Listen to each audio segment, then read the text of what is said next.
qui la sort. Yanis avec le centre.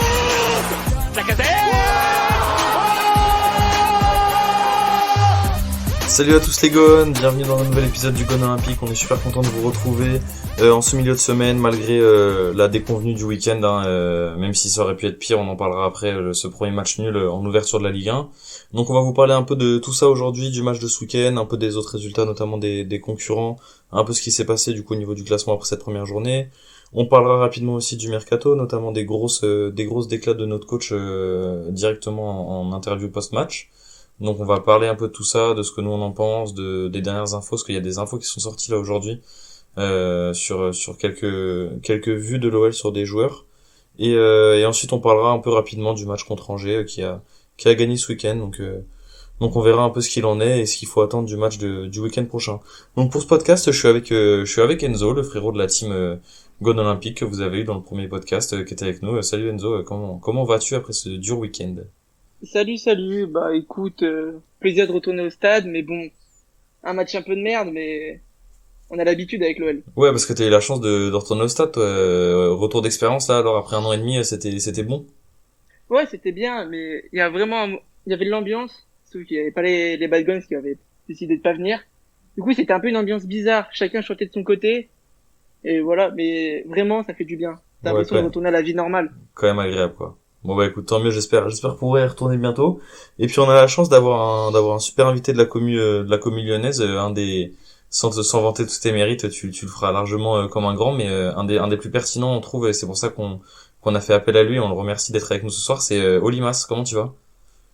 Ça va très bien, c'est un plaisir d'être ici. Un des plus pertinents, je sais pas. Mais... Bah écoute, en tout cas, nous on a tous parlé, parce qu'on essaie de réfléchir un peu ensemble aux invités, etc. Et on était tous, on te connaissait tous dans l'équipe, on était tous suiveurs des tweets, des spaces que tu peux faire, et on était tous assez d'accord sur la pertinence de tout ce que tu racontes. Je suis toujours content de venir faire des podcasts parce que c'est un truc qui manquait enfin on va dire, moi quand j'avais commencé à faire des podcasts il y a 4-5 ans, il y avait pas grand chose pas grand monde qui le faisait, et c'est toujours bien qu'il y en a qui se lancent parce que parler de l'OL c'est pas simple, et c'est toujours bien d'avoir des gens qui le font, quoi.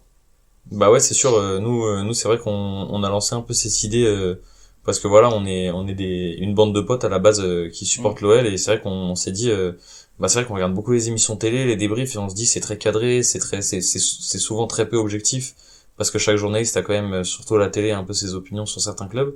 Et on s'est dit, ça pourrait être sympa de sortir un média où vraiment on en parle de façon la plus objective possible, tout en gardant un peu de mauvaise foi, parce que voilà, ça reste l'Olympique Lyonnais, et on est un peu obligé, mais on essaie d'en parler de façon objective et surtout super détendue. Le but c'est pas qu'il y ait un cadre, et que voilà, justement, on peut avoir des gars comme toi qui viennent en parler, discuter de tout, et c'est vraiment l'objectif, et c'est pour ça qu'on te remercie d'être avec nous et d'avoir accepté cette invitation pour le podcast du jour. Avec plaisir. Du coup, les gars, on vous fait juste pour vous mettre en contexte. Je sais pas encore exactement quand le podcast va sortir. Il sortira probablement mardi, voire même peut-être seulement mercredi. Et on tourne lundi soir. Donc forcément, il y a peut-être des infos mercato qui vont arriver dans les jours qui viennent, qu'on n'aura pas eu et qu'on n'aura pas traité du coup. Mais donc voilà. Donc nous en voulez pas s'il y a des choses qui sortent, des gros dossiers mardi ou mercredi en achat ou en vente, parce que forcément, on les aura pas vus. Donc les gars, on va parler un peu de ce week-end. Qu'est-ce que vous en avez pensé, vous, du match contre Brest? Dans sa globalité, puis après de manière un peu plus détaillée sur des points ou positifs ou négatifs qui vous ont plu ou déplu, justement, remarquables, on va dire, quoi. Je vais commencer, hein. Fais-toi plaisir. Disons que on avait eu des matchs amicaux assez excitants, alors peut-être pas du point de vue défensif, mais au moins offensivement. Là, pour le coup, hier, samedi, on n'a pas vraiment vu ça, surtout en première mi-temps. Alors c'est vrai que dans les matchs amicaux, on a eu des équipes qui nous pressaient énormément, ce qui est pas le cas de Brest. Mais la première mi-temps a été quand même sacrément pauvre en niveau de jeu. Bosch l'a dit, si chaque joueur veut le ballon, ça va être compliqué pour marquer des buts et évoluer dans le jeu. Donc voilà, on l'a vu après avec la rentrée de Paqueta, de Slimani, ça a tout de suite un petit peu plus amené à la fois de profondeur, à la fois de technique. Donc c'était clairement plus technique quand ils sont voilà, c'était compliqué ce match-là, quoi. Mais bon. Donc ça en a pensé, Enzo, toi? Toi qui étais au stade, parce que nous on l'a vu, enfin je sais pas si t'étais au stade toi Limas ou si tu l'as Oui, vu. je suis au stade. Ouais. T'étais au stade, ok, bon, je suis le seul à l'avoir vu à la télé. Et du coup Enzo, t'en as pensé quoi toi du match en général, même avis sur les deux mi-temps? Je trouve que ouais, la première mi-temps était catastrophique. On a retrouvé l'information en U. Ça coulissait pas assez rapidement. Et ouais, le fighter, ça a été la rentrée de Paqueta et Slimani, qui ont tout de suite joué en une touche de balle, qui ont proposé des choses. Et bizarrement, quand ils sont rentrés, c'est là où on a le mieux joué. On voyait du Toko faire ses courses, revenir, pareil pour avoir. Donc ouais, si, il y a encore, on est encore pas prêt, comme dit Bosch. Mais il y a des choses qui sont bien, je trouve. Ouais, ils ont amené vachement de liant quand même quand ils sont rentrés. Et on sent que Slimani, même si c'est pas le joueur le plus rapide, le plus vif, etc., il a quand même, moi, quelque chose que j'aime beaucoup, c'est il a une intelligence dans la lecture du jeu. Enfin, on peut le voir, ne serait-ce que, il l'a fait sur les 30-35 minutes où il est rentré. Mais ne serait-ce que sur le but, de venir se placer dans l'espace, juste à l'endroit où Toko peut lui poser un ballon super simple avec personne à 2 m 50, 3 mètres de lui, alors qu'il est juste devant le but. Il y a beaucoup d'appels et de joueurs, notamment Moussa Dembélé, qui ont pas été capables de le faire en première mi-temps, d'amener cette profondeur et cette prise d'espace. Et là-dedans, Paqueta et Slimani, ils ont excellé pendant les 25-30 minutes où ils sont rentrés, quoi. Il amène aussi un peu de caractère, ce qui manque à cette équipe. Ouais, il a faim. On l'a vu, voilà. Donc, il a faim, clairement. On le voit même sur sa célébration. Hein. Il y a beaucoup de joueurs qui auraient pu être un peu blasés, récupérer simplement le ballon, dire ok, voilà, on a égalisé, machin. On l'a vu à sa façon de célébrer, un peu comme a pu le faire Yilmaz sur l'égalisation de Lille. C'est des joueurs qui ont envie, quoi. Tu sens qu'ils ont envie de mouiller le maillot, qu'ils ont envie de marquer, qu'ils ont envie enfin que le club avance, quoi. Donc des rentrées positives. Après, j'ai vu beaucoup de gens critiquer le fait qu'il y avait eu que 2 rentrées, mais je sais pas ce que vous en pensez, mais malheureusement Peter Bosch, il avait pas un effectif, il a fait un peu avec les moyens du bord, hein, quand on voit les remplaçants pour aller chercher la victoire. Il y avait Tino Kadewere à faire rentrer, mais à la place de qui? Oui, c'est ça le C'était problème, compliqué, quoi. Il y avait Nzombi, mais qui a jamais joué, qui a pas joué avec l'OL. Encore, c'est compliqué de le lancer dans un match comme ça, quoi. Habib Keita, Florent da Silva, ils vont pas t'amener quelque chose forcément dans le match. Donc oui, effectivement, c'est compliqué. Il a mis les 2 joueurs qui pensaient lui amener quelque chose, et notamment un joueur qui a pas mal testé en préparation, Slimani, qui était le meilleur buteur de la préparation, et un Paqueta qui te change fondamentalement les choses quand il rentre. Donc c'est assez logique qu'il y ait eu que 2 remplacements. Il pouvait faire un changement peut-être à 2 minutes de la fin, mais ça changeait pas grand-chose. Ouais, c'est sûr, hein, typiquement, moi j'ai vu beaucoup de gens demander pourquoi Florent da Silva n'avait pas joué sur C'est la aussi fin un de match. message, hein. Et... C'est aussi un message aux dirigeants en disant, bon voilà, ouais, moi j'ai un banc qui est limite, je préfère rentrer que 2 gars, autrement derrière c'est des jeunes, peut-être même un mec que je compte pas sur lui, c'est peut-être Tino, peut-être que, alors il est peut-être pas très en forme, mais est-ce qu'il compte forcément sur lui, ça je suis pas sûr. Bah moi je pense surtout que Tino, même si j'ai rien contre lui spécialement, hein, je trouve que c'est pas un très grand joueur, mais j'ai rien contre lui, je l'ai jamais trouvé non plus cataclysmique au point de certains autres joueurs. Mais je pense que c'est pas du tout un joueur qui a le profil pour jouer sous Peter Bosch. Il est pas du tout assez technique. Je trouve qu'il est assez intelligent dans sa manière de se placer. Il est toujours très motivé. Il a envie de faire les choses bien.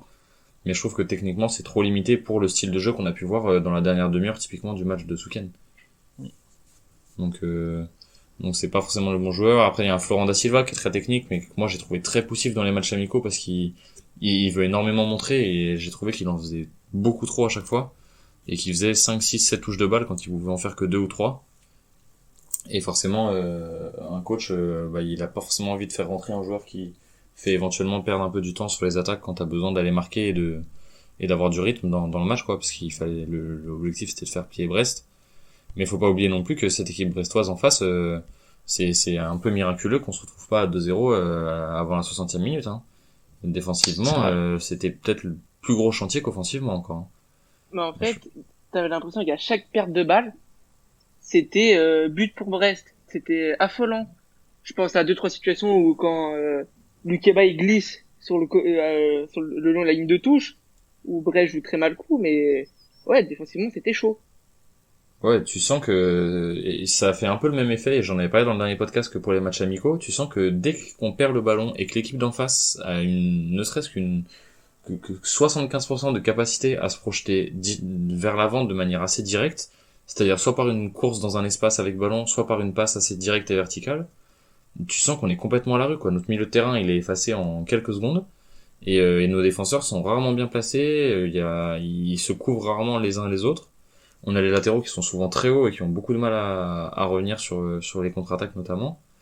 Et on a un terrible manque d'envie d'attaque sur le porteur. Enfin, on le voit sur le but, on a reculé sur 35 mètres, quoi.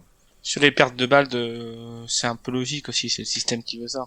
Les latéraux sont très hauts et il y a des ballons que tu dois pas perdre à certains endroits si tu veux évoluer comme ça, et malheureusement on les perd aux endroits qui sont terribles. Ah ouais, c'est sûr, Loukeba le perd, alors il a pas de chance en plus, il se prend les panneaux, enfin il se prend les trucs autour, donc ça met encore plus de temps pour revenir.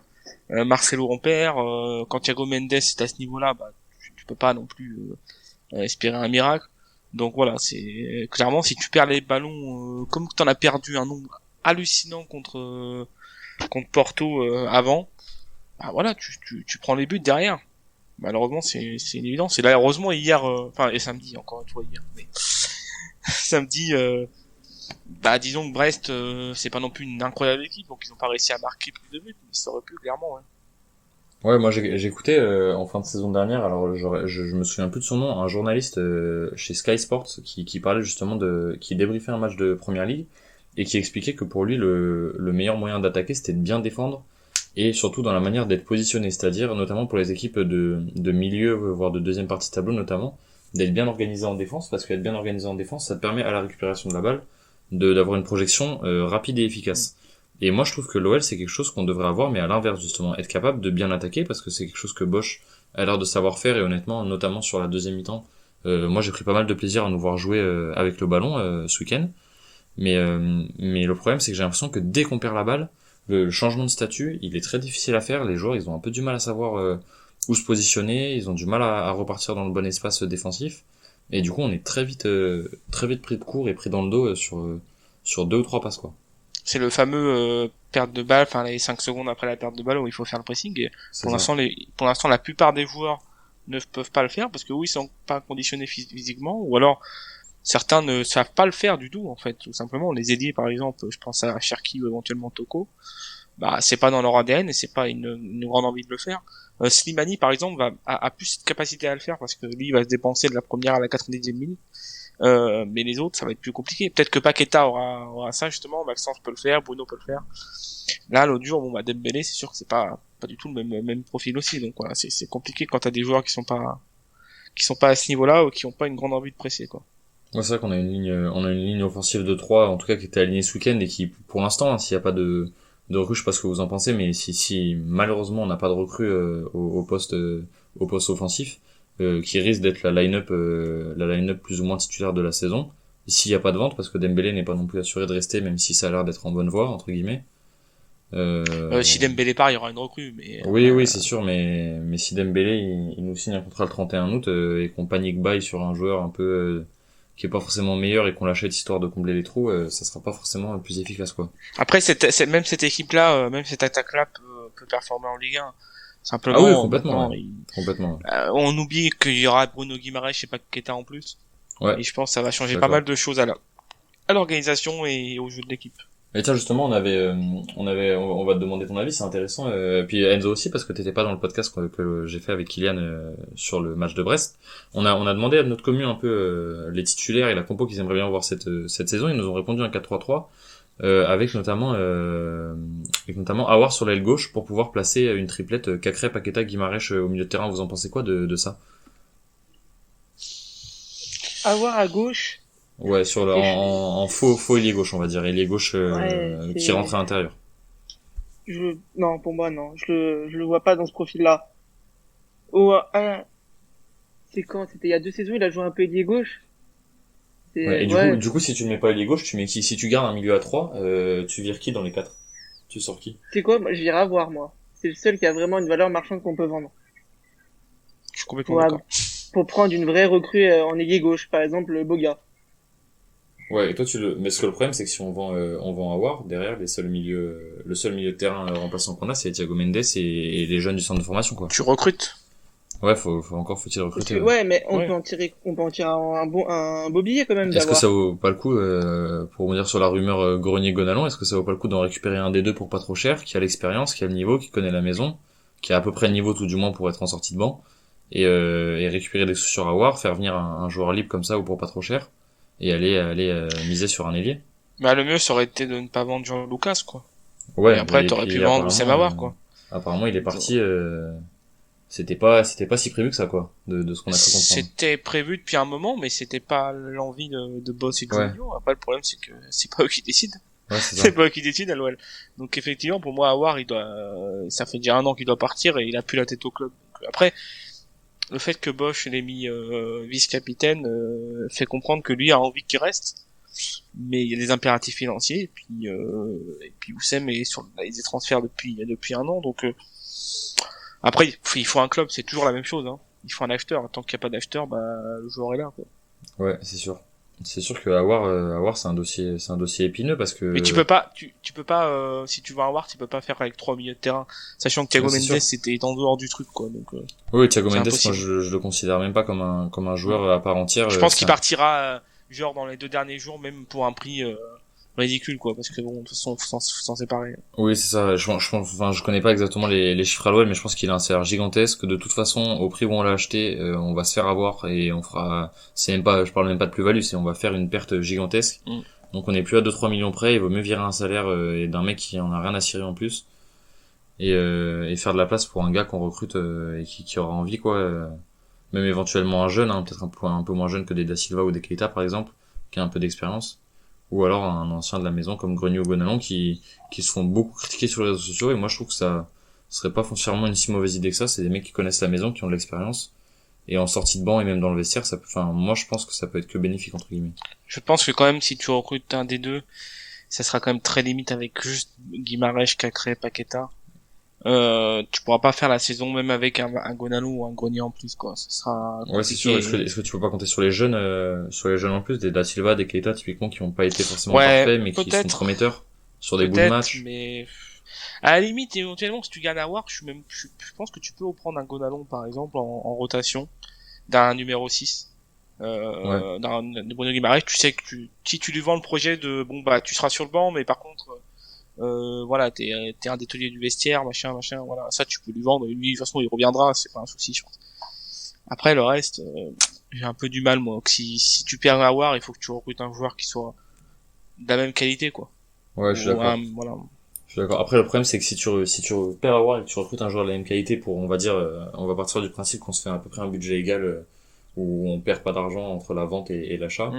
Comment tu fais venir un joueur du niveau entre guillemets d'Awar, parce que tout le monde dit que c'est un joueur qui a un potentiel exceptionnel, même si c'est vrai ça fait 1 an qu'il en a un peu rien à faire.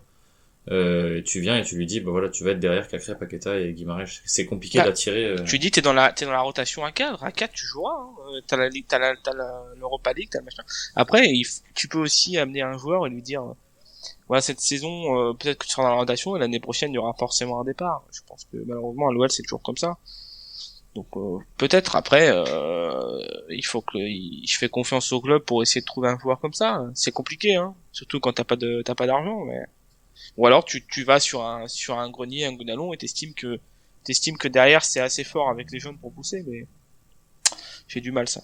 Ouais, c'est ça, on a un peu du mal. Moi j'ai vachement de mal à me rendre compte du niveau de Keita et Da Silva sur cette saison. Est-ce que vraiment en sortie de banc ils peuvent apporter quelque chose? Il faut prier pour que les trois se blessent pas, surtout, hein. Ouais. Si on a des blessés au milieu, parce que c'était un des postes qu'on avait le plus fourni et avec le plus de qualité, et en un été on est dans la sauce. Après il y a Jeffren qui va revenir en décembre. Ouais. Alors à quel niveau? Ouais, c'est ça, à quel niveau? Voilà. 2 fois les croisés. Pas que moi j'ai un gros problème contre lui parce que j'ai pas du tout aimé la façon dont il est parti et un peu comment il a craché sur le club. Donc moi ça me pose un peu souci de ce côté-là. Je lui laisse une petite part de doute parce qu'apparemment c'était surtout visé pour Garcia parce que ça se serait très mal passé. C'était essentiellement pour Garcia. C'est ça, et après c'est vrai que moi j'ai trouvé ça un peu généraliste pour une seule personne et j'ai trouvé ça un peu dur je suis plutôt partisan. Malheureusement il faut le relancer, hein, parce que autrement on le revendra jamais, hein. Ah oui, je suis complètement d'accord avec toi. Quitte à l'avoir, il faut qu'il rejoue et il faut que ça marche parce que sinon ça va être compliqué.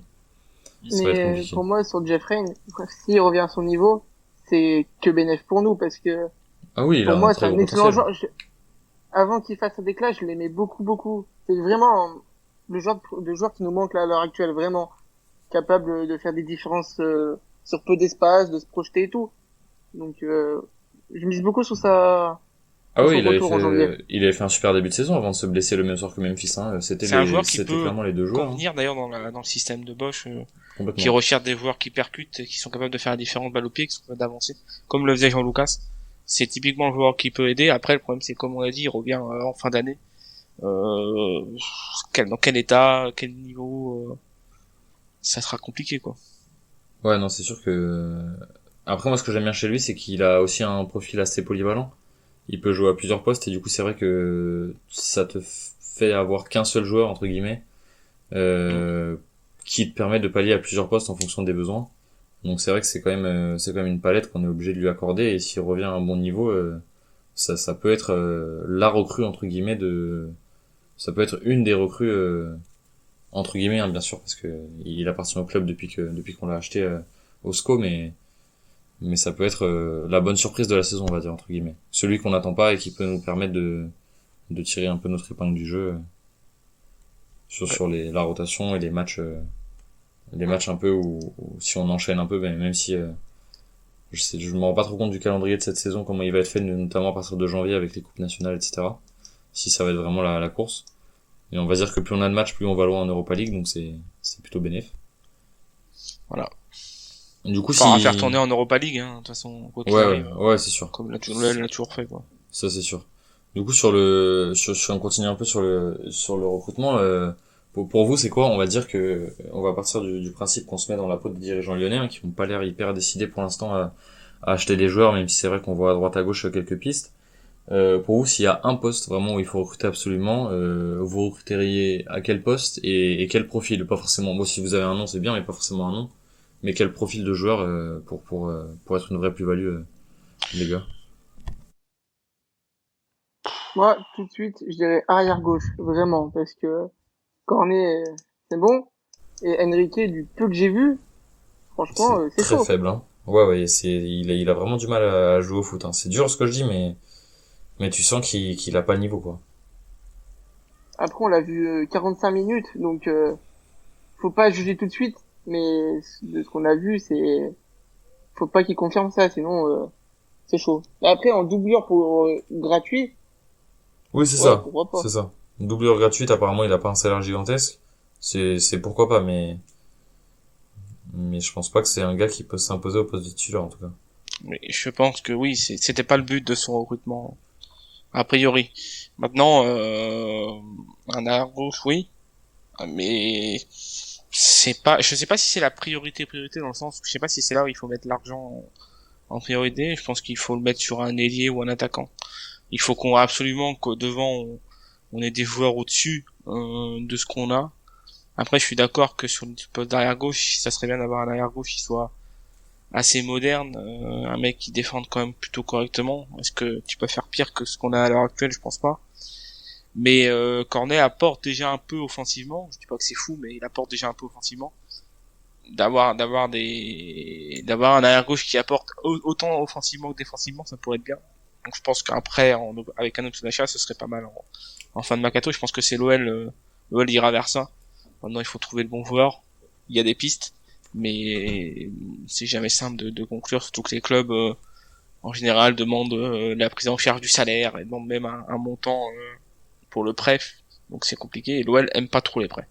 Donc moi, pour le coup, ce serait plus sur un ailier, un vrai ailier de débordement, un ailier capable de faire des différences sur un contre un, ce qu'on n'a pas du tout à l'heure actuelle. Donc voilà, c'est vraiment ce poste-là pour moi. Et s'il faut mettre l'argent, c'est là-dessus, quoi. Ouais, moi je suis assez d'accord avec toi. Le seul joueur qui potentiellement peut faire des différences sur des prises de profondeur et sur de la percussion, il l'a un peu fait ce week-end, même si c'était pas toujours avec de la réussite. C'est Toko Ekambi. Et même si moi je fais pas du tout partie de la team qui le déteste, ça reste quand même beaucoup trop limité, faut être honnête, dans beaucoup trop de secteurs du jeu. Enfin, en tout cas, c'est mon avis. C'est un joueur qui quand tu veux avoir la possession du ballon, va pas te servir à grand chose. Quand Ouais, c'est éventuellement ça. tu es dans des attaques plus rapides, des attaques qui sont précises, en espèce de contre-attaque, pas forcément contre-attaque, mais disons un peu plus rapide, là il peut te servir. Sur la possession, sur les matchs comme on a eu contre Brest, on a bien vu, c'était plus compliqué, même s'il a apporté, quoi qu'on en dise, hein, mais c'est quand même plus difficile pour lui, quoi. Ouais, c'est sûr, c'est un joueur qui peut apporter même dans la percussion, des fois quand on a un peu de mal, c'est vrai qu'il y a deux trois fois où il va te sortir un dribble, il va te sortir une accélération qui va amener un centre, mais c'est pas non plus enfin je pense pas que ça soit que Bosch soit forcément très adepte par rapport à la stratégie qu'il veut mettre en place, les idées tactiques, et je pense pas que même l'OL ça soit sur ce genre de choses sur lesquelles on doit se reposer, quoi.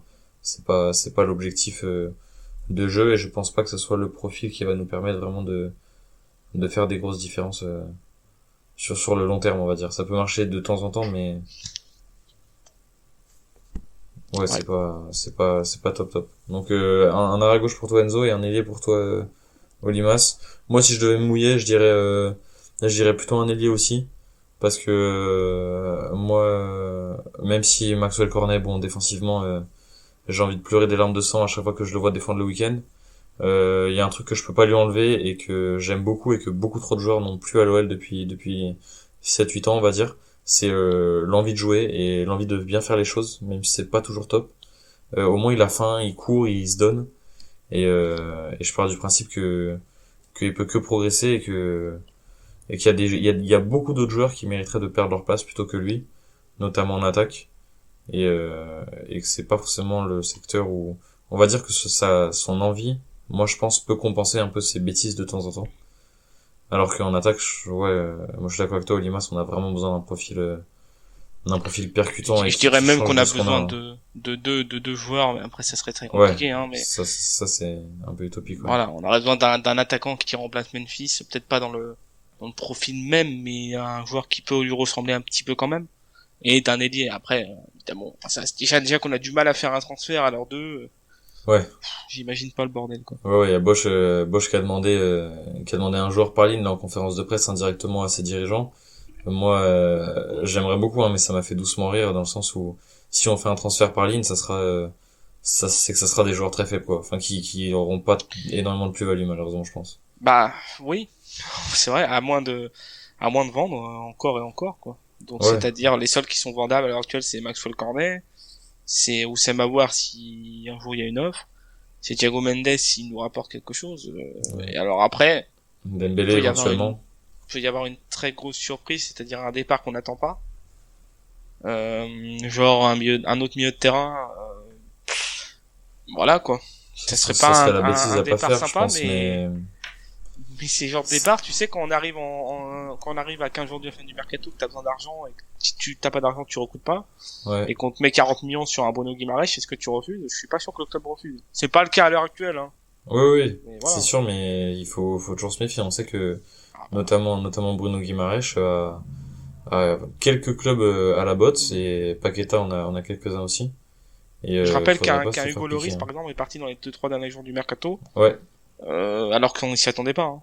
ouais, et Hugo, il y avait eu quelques rumeurs, et puis plus le temps passait, plus tout le monde disait qu'il allait rester, qu'il partirait pas finalement et tout. Voilà. Et puis il est parti ni vu ni connu, et puis ouais, des fois ça fait un peu mal ces départs. Faudrait pas que ça nous tombe sur la Je pense tête, pas quoi. que ça arrivera quand même. Voilà, parce que tu peux J'espère. pas faire des coups comme ça à Juni et à Bosch, parce que t'as déjà le Onana qui vient pas, qui était une vraie demande de Bosch, et qui l'a mal pris. T'as déjà Jean-Lucas, il l'a rappelé lui aussi, il l'a mal pris. Donc voilà, il a le poste d'attaquant qu'il a envie d'avoir, donc à la place éventuellement de Dembélé. On parle même d'un ailier en plus. Voilà, c'est des choses comme ça qu'il faut pas non plus trop abuser avec Bosch, parce que il peut très bien être plus là dans un mois en fait, hein. Et c'est Ah oui, sera peut-être pas à complètement, cause des ouais. résultats. Complètement, ouais. S'il en a marre, moi je peux Ah, comprendre, bah. on a dû lui vendre un projet, et s'il y a rien qui se passe, ça peut vite faire flipper, hein. T'arrives, on te Je, dit, projet de jeu, etc., on vend tous tes joueurs, même ceux que t'as envie de garder, donc, je pense qu'on lui a dit qu'on allait vendre des joueurs, mais je pense qu'il a les deux comment ça s'appelle, les deux choses qu'il a demandé, c'est un attaquant et un gardien. Si t'as pas le gardien, bon, voilà. Si en plus on te vend un de tes meilleurs joueurs de la réparation, ok, donc faut pas se rater sur le reste, quoi. ouais, C'est ouais, tout. non, il va falloir être efficace. Bon, les gars, ça fait déjà une demi-heure, on va pas trop allonger, on parle juste rapidement du match à Angers. Bon, il y a pas grand chose à en dire, hein, parce qu'il y a eu il y a eu qu'une journée pour l'instant. Bon, Angers, ils ont gagné leur match 2-0 face à Bordeaux, non, face à Strasbourg, si je ne dis pas de bêtises. Ouais, c'est clairement qui a battu Bordeaux. Ils ont gagné 2-0 face à Strasbourg pour le premier match de notre ancien coach adjoint Gérald Baticle.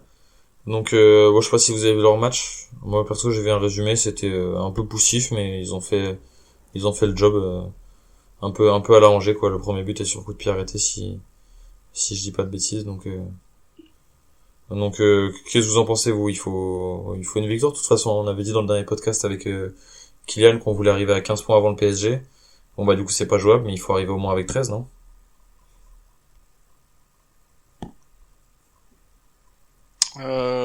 Ouais. Il faut arriver avec 13, il faut arriver avec le maximum de confiance. Angers, de toute façon, c'est une équipe qui est pas folle. Je crois que je sais plus, il joue avec trois défenseurs Baticle. Donc ça va être une équipe qui va peut-être nous attendre. Après, Alors, ça reste à je vais l'extérieur. regarder ça. Je t'avoue que j'ai pas. Je sais pas, il me semble que sa j'ai pas compo fait était gaffe à un leur peu chelou. compo. Donc j'ai pas très bien regardé. Non, Mais le j'avais seul vu truc que qui c'était m'a un peu... marqué, moi, le truc qui m'a marqué, c'est qu'il joue avec l'attaquant de 17 ans en pointe, Ouais. chaud. Et c'est lui, Ouais. c'est ça qui Ouais, m'a marqué. il joue à 5 derrière, c'est ça. Enfin, un faux 5 parce qu'il y a Cabot Ouais. qui joue le rôle de piston droit et qui est quand même, on le sait, un joueur plutôt offensif, l'ancien Troyen. Ouais, puis ils ont quelques joueurs sympas. Je pense à Bouffal. Je pense à Fulgini. C'est quand même des joueurs qui Ouais, avec le ballon ouais, sont... c'est des bons joueurs, même Mangani, il est technique, ça joue, quoi. Voilà, c'est des joueurs qui sont quand même très très sympas. Et Très on aura efficace sur toujours coup du de pied mal arrêté là-bas aussi. de toute façon. Donc, ouais, voilà, on aura toujours du mal là-bas de toute façon quoi qu'il arrive. Maintenant, est-ce qu'ils vont nous presser haut et ça va peut-être nous arranger parce que on va être dans les configurations des matchs amicaux. Ou alors est-ce qu'ils vont nous attendre et peut-être qu'on va avoir beaucoup de mal. Ça c'est. Et il va y avoir des retours aussi. On pense à Lucas Paqueta, peut-être Bruno Guimaraes. Ouais. Et ça va Paqueta clairement devrait changer. débuter, je pense, hein, normalement. Mm. On va dessus, donc, ouais, Guimaraes, hein, pour finir sur le podcast, rapidement, grand bravo à lui, hein, pour sa victoire aux Jeux Olympiques avec l'équipe du Brésil. Il a fait une très bonne compète, ponctuée par une victoire en prolongation face à l'Espagne. Donc, grand bravo à lui. Franchement, il a géré, il a fait ce qu'on attendait de lui, on va dire. On savait qu'il en rêvait. Il y a beaucoup de joueurs, notamment des Cacré par exemple, qui n'ont pas été autorisés par l'OL à y aller. Guimaraes avait clairement dit, moi j'y vais et c'est comme ça, quoi. Et bah, C'était il a dans bien sa fait. signature de Ouais, contrat c'est ça. au départ. Donc. C'est ça. Donc il a bien fait de pousser pour y aller parce qu'il est champion olympique et il gardera ça toute sa vie. Puis même pour nous en tant que supporters lyonnais, c'est toujours sympa d'avoir un joueur qui récupère un tel titre collectif avec sa nation. Bon les gars, on va se dire au revoir là-dessus. Et merci à toi Lima surtout d'avoir pris ton temps parce que c'est vrai que nous on est la team donc on s'organise en fonction et on sait qu'on a des plannings podcast plus ou moins de temps en temps dans la semaine. Mais c'est super cool d'avoir répondu à l'invitation, de t'être rendu disponible et puis d'être venu parler tout ça avec nous parce que comme on t'a dit, on te trouve et on n'est pas les seuls, hein, au vu du nombre d'abonnés sur Twitter, très pertinent. Donc c'était vraiment top d'être venu nous voir. Pas de souci, un plaisir. Encore merci à toi. Et puis les gars, écoutez, on se laisse comme d'habitude, hein, vous avez pris l'habitude avec les premiers podcasts sur un mot de notre directeur sportif et puis salut à tous. C'est moi qui dis merci à vous tous parce que c'était magnifique.